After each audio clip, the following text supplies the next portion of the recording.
Already ISL shield champion হয়ে গেছে মোহনবাগান, যদিও ট্রফির লড়াই, প্লে অফের লড়াই এখনো বাকি রয়েছে। সুপার কাপও হবে যেটুকু শোনা যাচ্ছে, তো মরশুম এখনো বাকি রয়েছে। কিন্তু তা সত্ত্বেও এই সময়টা থেকে বসন্তের হাওয়ার পাশাপাশি দল বদলের হাওয়াও বইতে শুরু করে দেয়, সে টুর্নামেন্ট যে জায়গায় থাক না কেন। এবং এবছরেও সেটার কোনো অন্যথা হয়নি। তো দল বদল যে খবরগুলো থাকে সেগুলো টুকটাক চারপাশে ঘুরছে। এবং এটা ফ্যাক্ট যে প্রত্যেকটা দলই তাদের পরবর্তী মৌসুমে দল গঠনের কাজও কিন্তু শুরু করে দিয়েছে।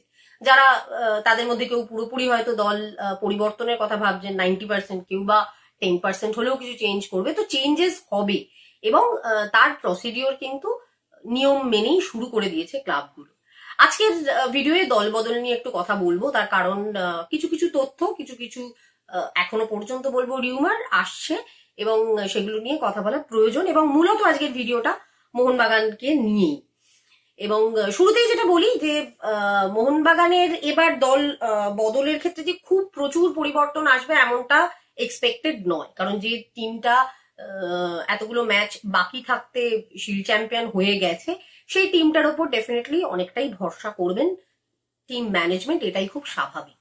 কিন্তু যে দু একজন ফুটবলারকে নিয়ে ভীষণভাবে আলোচনা হচ্ছে এবং ভাবা হচ্ছে যে হয়তো আর থাকবেন না, তার মধ্যে অন্যতম অবশ্যই বিদেশি ফুটবলারদের মধ্যে গ্রেগ স্টুয়ার্ট। এই অ্যাটাকিং মিডফিল্ডারকে কিন্তু অনেক প্রত্যাশা নিয়ে মোহনবাগান সই করেছিল। যে কোনো কারণেই হোক, স্টুয়ার্টের যে পারফরমেন্স, যে স্কিল, সেটা কোথাও একটা সবুজ বেলুন জার্সি গায়ে দেখতে পাওয়া যায়নি। এবং এই মুহূর্তে যেটা শোনা যাচ্ছে যে স্টুয়ার্টকে ছেড়ে দেওয়ার সিদ্ধান্ত নাকি মোটামুটি নিয়ে ফেলেছে মোহনবাগান সুপার জায়ান্ট। এবং খুব স্বাভাবিকভাবেই এই পজিশনে একজন অ্যাটাকিং মিডফিল্ডার বিদেশি মোহনবাগান খুঁজছে। এবার যেহেতু খুঁজছে, সেক্ষেত্রে বেশ কিছু নামও আসছে। তার মধ্যে দুটো নাম ভীষণভাবেই ঘুরে ফিরে বিভিন্ন সূত্র, বিভিন্ন জায়গা থেকে আসছে। তার মধ্যে অন্যতম হচ্ছে কর্নার শিল্ড, যিনি অলরেডি আইএসএল এ খেলছেন, চেন্নাইয়ের জার্সি গায়ে যথেষ্ট ইমপ্রেসিভ ফুটবল খেলেছেন, এবং তিনি নাকি আসতে পারেন মোহনবাগানে, এরকম একটা শোনা যাচ্ছে। তো অ্যাটাকিং মিডফিল্ডার হিসেবে যথেষ্ট নজর কেড়েছেন, এবং গ্রেগ স্টুয়ার্টের পরিবর্তন হিসেবে এই ফুটবলারকে নাকি চাইছে, বা এই ফুটবলারের দিকে নাকি নজর রয়েছে টিম ম্যানেজমেন্টের, এবং অবভিয়াসলি মোহনবাগান কোচের মতামত অনুযায়ী হবে, তো তার এটা শোনা যাচ্ছে। একই সঙ্গে এর পাশাপাশি আর একটা নামও আসছে, যেটা হচ্ছে জ্যাকসন ইরভিন। ইনি অস্ট্রেলিয়ান ফুটবলার, এই মুহূর্তে খেলছেন বুন্দেশলিগার একটা টিমে। এবার এই ফুটবলারের সঙ্গে জেমি ম্যাকলারেনের খুব ভালো রিলেশন, এবং অস্ট্রেলিয়ার জাতীয় দলের ফুটবলার দুজনে একসাথে অস্ট্রেলিয়ায় খেলেছেন। এরকম বেশ কিছু কারণে এই নামটা ভীষণভাবে উঠে আসছে এই মুহূর্তে, এবং শোনা যাচ্ছে যে এই ফুটবলারটির কাছে নাকি মোহনবাগানের থেকে প্রস্তাব যাচ্ছে বা যেতে পারে। এবার এইখানটায় একটা কথা অবশ্যই বলার আছে, এটুকু মোটামুটি কনফার্ম যে গ্রেগ স্টুয়ার্টের পরিবর্তে অ্যাটাকিং মিডফিল্ডার বিদেশি আসছে।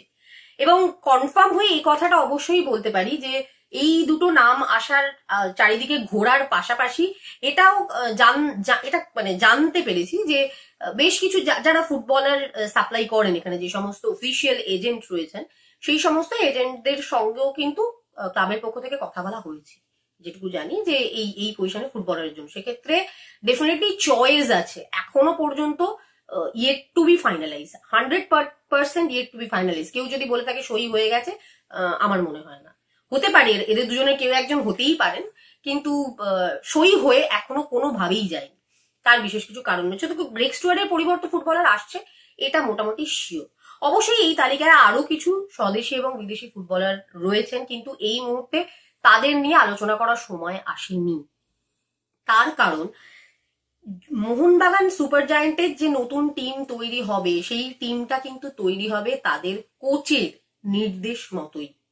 সবার আগে যেটা আসবে বা সবার আগে যেটা ডিসাইড করবে টিম ম্যানেজমেন্ট, সেটা হচ্ছে মোহনবাগানের পরবর্তী কোচ হোসে মলিনা থাকবেন নাকি অন্য কেউ হবে। এবার এই কথাটা শুনে একদম রে রে করে তেড়ে আসার মতো কোনো ব্যাপার নেই। আমি কোথাও কোনোভাবেই বলছি না যে হোসে মলিনা চলে যাচ্ছেন মোহনবাগান ছেড়ে, এরকম কোনো কথা বা এরকম কোনো বিষয়বস্তু এখানে নেই। যেটা বিষয়বস্তু রয়েছে সেটা হচ্ছে যে এটা ফ্যাক্ট যে কোচের সাথে 1 বছরেরই চুক্তি হয়।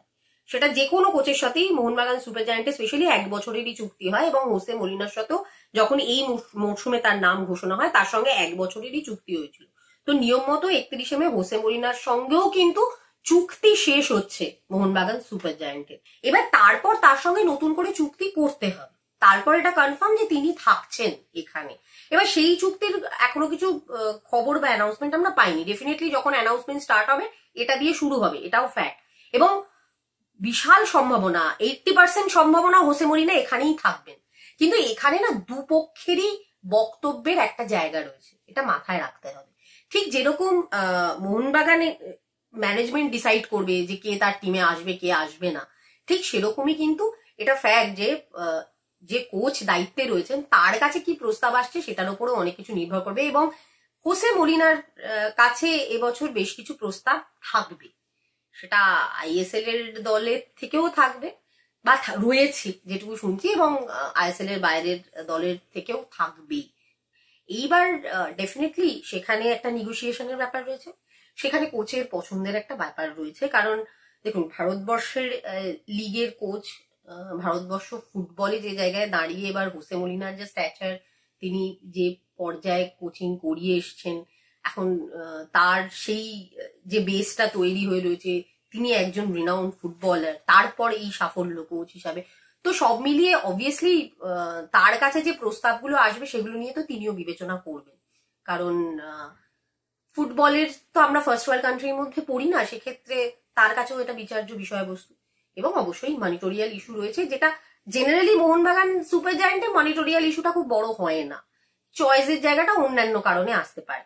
তো সেই কারণে যেহেতু এখনো কমপ্লিট কিছু হয়নি, যদিও এখনো কিছু জানা যায়নি, সেই কারণেই বলছি যে হোসে মলিনাকে আগে কোচ হিসেবে সই করাতে হবে মোহনবাগানকে, তারপর কিন্তু বাকি দল গঠন। কারণ কোচ হিসেবে যিনি আসবেন তিনি দল গঠন করবেন এবং মূলত বিদেশিদের ক্ষেত্রে তিনি শেষ কথা বলবেন, এটাই হয়ে থাকে। এবং সেই কারণে সেই দিকটা মাথায় রেখে এটা এই কথাটা বলা যে আগে হোসে মলিনাকে মোহনবাগান সুপার জায়ান্টে তিনি পরের বছর কোচ থাকছেন এটা কনফার্ম হতে হবে উভয় দিক থেকে।